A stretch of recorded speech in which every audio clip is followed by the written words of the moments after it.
Hi guys, so we had a couple of people asking about some of the core mechanics of playing slap bass, namely the slap itself and the pop. And so I just thought I'd run through those two sort of features, if you like, right here. The first thing to look at is which part of your thumb you are using when you're slapping. Okay, so where are we here? It's kind of hard to show here, but if you feel on the side of your thumb here, you'll note that you have like this bony part right here.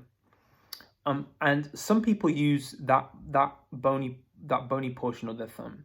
I actually tend to use the bit that's sort of directly above it, so just here. So you still get some of that. Bony portion, like striking the string, but it's padded a little bit with this sort of slightly fleshier part. If you just use that the bony part, you might find that you end up getting, it might get irritated, you might start to get blisters, that sort of thing. So that's just something to watch out for. Evidently, if you do sustain any sort of injury, as ever, just take it easy for a bit. You don't want to cause yourself any sort of lasting damage here. In terms of then how your thumb then strikes the string, now you'll notice some bass players strike the string in a slightly different way. So a lot of people may be familiar with Flea from the Red Hot Chili Peppers, and he tends to strike. He tends to strike what it almost looks like it's above, like that. Other players, such as like Marcus Miller, you'll notice that their arm comes around the side like this, and they strike the string like this. So it's almost like you're giving everyone a thumbs up, right? And then other people sort of go in between, and they actually strike sort of through the string, almost using their thumb like a pick. So for the moment, I will go with the second method I just talked about. So having your arm a bit like this, and with that kind of, again, just above that bony portion of your thumb,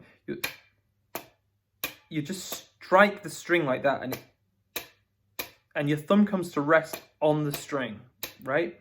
So you're just striking it, and with this hand you're muting the string, and you can just hear you're just getting that real sort of percussive quality that you sort of expect to get from slap, right?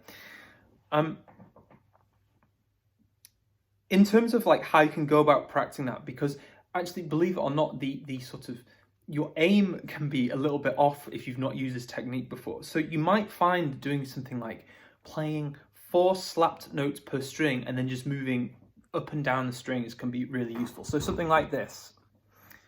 So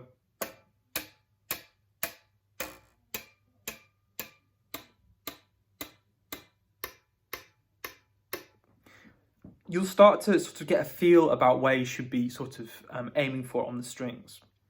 One thing that Bob sort of briefly mentioned in his comment a little earlier was the point at which on the bass that you're actually striking. So are you striking over the pickup? Are you striking over the fingerboard? Are you striking somewhere in between? Largely, actually, I think that's going to depend on your instrument. With this bass, my Squier PJ bass, I actually have a huge, relatively speaking, a huge gap here. And so I feel like I'd be quite comfortable playing kind of in this sort of area here, and not necessarily like over the fingerboard, but certainly not over the pickup either. I have all this space to play with. Equally, if you play with something like a Music Man Stingray, where you have that huge humbucker pickup in the bridge position, again, you're going to have a lot of space here to slap. If you have other basses, let me just grab my other bass real quick. A bass like this, you might have a slightly trickier job because you have this pickup that's right up against the fingerboard. Actually, slapping's not so hard, but then when it comes to actually popping it, you might find it a bit more difficult. There are ways to go around it, and if you have a bass that has a pickup configuration not dissimilar to this, or the same as this in fact, then just let me know and we can work something out. For the time being, I would just go somewhere between your pickup and the fingerboard. I kind of feel like you'll have most control there. Something that Tim wanted to know was a little bit about what your index finger is doing. He seems to be having a bit of trouble getting that pop. So I thought I'd just quickly show you that. So when it comes to actually popping, it's almost like you create a hook and then. Okay, so what I'm doing here is, this is what my thumb looks like. I'll just move that away slightly.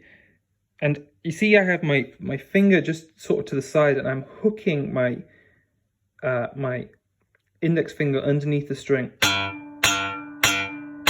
So you see there is a very minor movement there, but it's I'm not sort of going like that. It's just literally, it's just kind of making sure that my finger is lifting up the string and allowing it to snap back in place, which gives it that kind of percussive quality.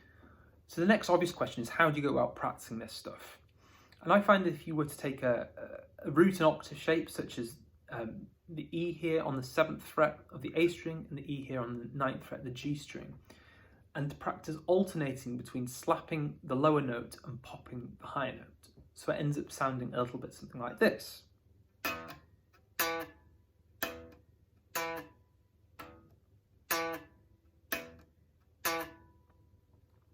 Now I appreciate it doesn't sound particularly musical right now, but the point right here is we want to be developing our sort of precision and accuracy, and also getting a sense of the two sort of movements of this technique working together.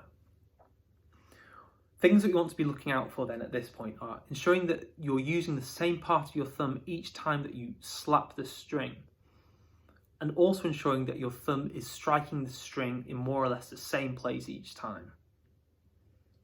With your finger, when you're popping, you want to make sure, well, first of all, that you're familiarizing yourself with this technique, because if you've never used it before, it can feel slightly strange to kind of be doing this thing. The second thing with the pop is that you want to make sure that you're not, really lifting the string away from the bass. The movement is much more subtle than that, and that can take a little bit of practicing to get comfortable with, but it will get there, I promise. So maybe start there for now and see how you get on. And if you feel that you need any more sort of guidance, if you feel like you have any more questions, then just let me know and I will do my best to help. I hope that's of some use, guys. Thank you very much. Take care.